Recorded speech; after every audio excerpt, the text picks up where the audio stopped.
Welcome back to the Poorly Educated Podcast Today in the News, the show where we take the world's most complicated political chaos, wrap it up in a warm tortilla of redneck logic, and serve it straight to your ear holes like a truck stop burrito that's been spinning under a heat lamp since the Bush administration. Now, brother, we got more news flying around than empty beer cans in the back of my cousin Skeeter's pickup. The U.S. government finally woke up from its record-breaking 43-day nap. The global economy is moving like it drank Monster Energy through a garden hose. Russia and Ukraine are in one of them, relationship status, its complicated moments. China's deep-faking fighter jets like a teenager with Photoshop, and SpaceX is ignoring the FAA like it's a speed limit in Alabama. Buckle up. We're diving into the deep end with floaties made entirely of poor decision-making. Segment 1. The Great American Shutdown Hangover. Now listen, after 43 days of the government being shut down tighter than a jar of pickles in my Meemaw's pantry, folks are trying to pretend everything's normal again. But buddy, this wasn't a shutdown. This was the national equivalent of your cousin Clyde flipping the breaker and saying electricity is for elites. 900,000 federal workers got furloughed while 2 million others worked for free, which sounds less like patriotic sacrifice and more like the business model for every small-town fireworks stand. You'd think Congress could behave for 5 minutes. But nope, they turned the government into a hostage situation over healthcare subsidies like they were bartering goats. Now we got half the agencies funded, half held together with duct tape, and the Affordable Care Act subsidies hanging over America's head like an overdue rent bill. If you feel a breeze, that ain't the weather. That's the fiscal cliff, and we are moonwalking right toward it in flip-flops. Segment 2. The Data Desert. America flies blind. Now what happens when the Bureau of Labor Statistics, the Bureau of Economic Analysis, and every other number-crunching nerd in government takes a month-long vacation because Congress broke the on-off switch? You get an economy being run like your Uncle Gary driving at night with sunglasses on because the moon's too bright. We ain't got October job numbers. September's report is older than most leftovers in my fridge, and the Fed is making policy decisions like they're picking lottery numbers. Jerome Powell's over there squinting at charts that ain't updated since Halloween. And buddy, let me tell you, you don't want to make interest rate decisions based on vibes. This is the fog of war moment, where everyone pretends everything's fine while steering directly toward a Dollar General parking lot. The economy might be hot, cold, lukewarm, boiling, or frozen solid. And nobody knows, because the shutdown unplugged the thermometer. Segment 3. The Epstein Files, Redneck Bipartisanship. You know the country's in trouble when Democrats and Republicans agree on anything besides free snacks. But here we are. Both sides teamed up like a possum and a raccoon raiding the same trash can and passed the Epstein bill.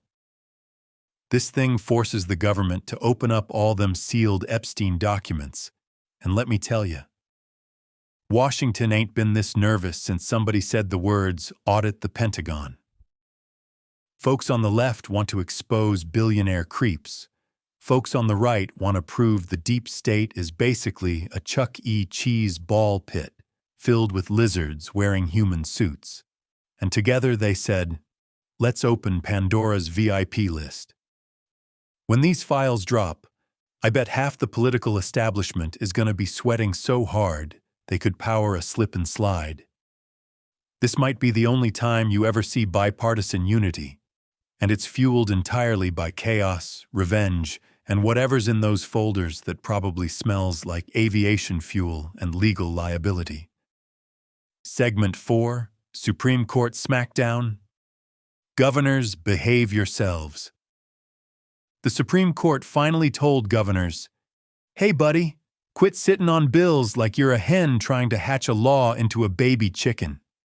Turns out governors can't just stick bills in a drawer and forget about them like they lost the receipt at Walmart. The court said they gotta act in reasonable time, which in government terms is anything shorter than the lifespan of a sea turtle. Governors now have 3 choices: sign it, veto it, or send it up the chain. No more passive-aggressive stalling. This whole thing came about because governors were acting like kids refusing to clean their room, hoping mom forgets. Well, the Supreme Court is mom, and she just flipped on the lights and said, "I ain't asking again." Democracy is messy, but at least now it can't be paused indefinitely like one of them streaming shows that loads forever on hotel Wi-Fi. Segment 5. Ukraine-Russia. Peace plan, the please don't draft. So apparently some genius back-channel team in Washington and Moscow came up with a peace plan that looks like it was written by a bored substitute teacher. It hands Russia the Donbass, shrinks Ukraine's army like a t-shirt left in the dryer, bans NATO forever, makes Russian an official language, and gives the Russian Orthodox Church a VIP backstage pass.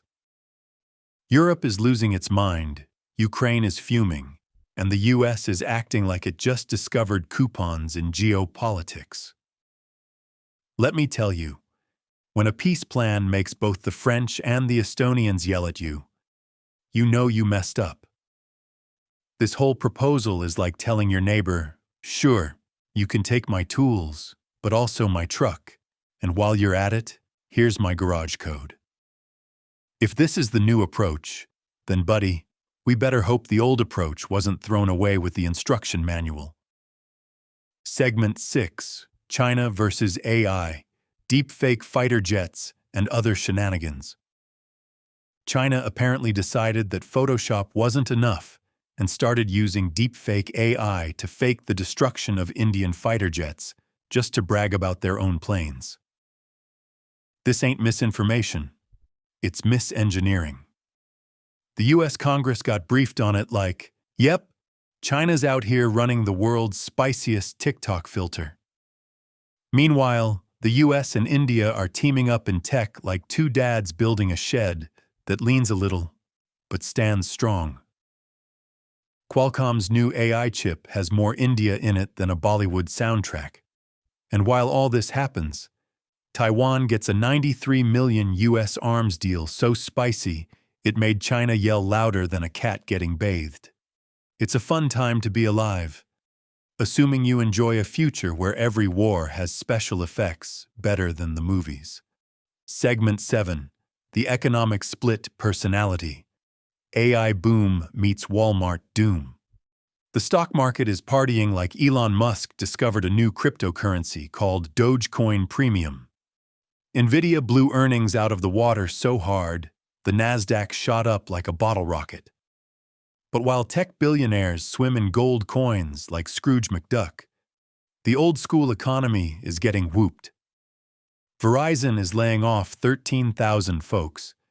Target is so nervous about the holidays it's sweating through its khakis. And the trade deficit went down because Americans can't afford imports, not because we suddenly became manufacturing superstars. You ever see a man polishing a brand new Ferrari parked in front of a trailer held together by prayer and plastic sheeting? That's the US economy right now, shining on top, sinking underneath, and pretending both trends make sense. Segment 8. Science Corner. Mars rocks, space rebels, and scam fighting phones. NASA found a new iron-nickel meteorite on Mars, which is basically space saying, "Hey, y'all drop this." Scientists are losing their minds because this rock came from the core of some long-dead mini-planet. It's like cosmic archaeology, except with less sand and more existential dread. Meanwhile, SpaceX ignored an FAA curfew like it was a noise complaint at a frat house and launched 29 satellites anyway. FAA's standing there with a clipboard like a mall cop yelling, "Sir, Please return to Earth. And while all that's happening, Google dropped a new scam detection AI in India that listens for fraud in real time. It's like having a little digital Meemaw whisper. Honey, don't give that man your bank info. For the first time, an AI is being used to stop stupid instead of create stupid. It's a Christmas miracle. Segment 9, Hurricane Melissa, the Caribbean Crisis. Jamaica got walloped so hard by Hurricane Melissa that the damage equals 41% of its entire GDP. Imagine waking up and half your country's economy evaporated like beer on hot concrete. Nearly 500,000 kids across the region ain't got school. The farms are wrecked. And Haiti's water systems are so busted, cholera's out there warming up like it's training for a comeback tour. And let me tell you, when disaster destroys livelihoods that fast, migration surges like a busted levee. The U.S. border is already more stressed than a man holding a firecracker with a 1-second fuse. And now we're about to see a whole new wave of desperate families. America keeps saying it cares about root causes. But buddy, the root causes are now airborne, flooded, and extremely angry. Segment 10, Culture Edition, Funerals, Football, and Traffic Purgatory. Dick Cheney's funeral brought Biden and Bush together like two divorced dads at a school play. Trump didn't show and didn't send a proclamation, which is basically Washington speak for, I ain't signing your yearbook. It's the final nail in the coffin for the old neoconservative era. Cheney's legacy is now like Blockbuster. Loved by a few, missed by some, forgotten by most.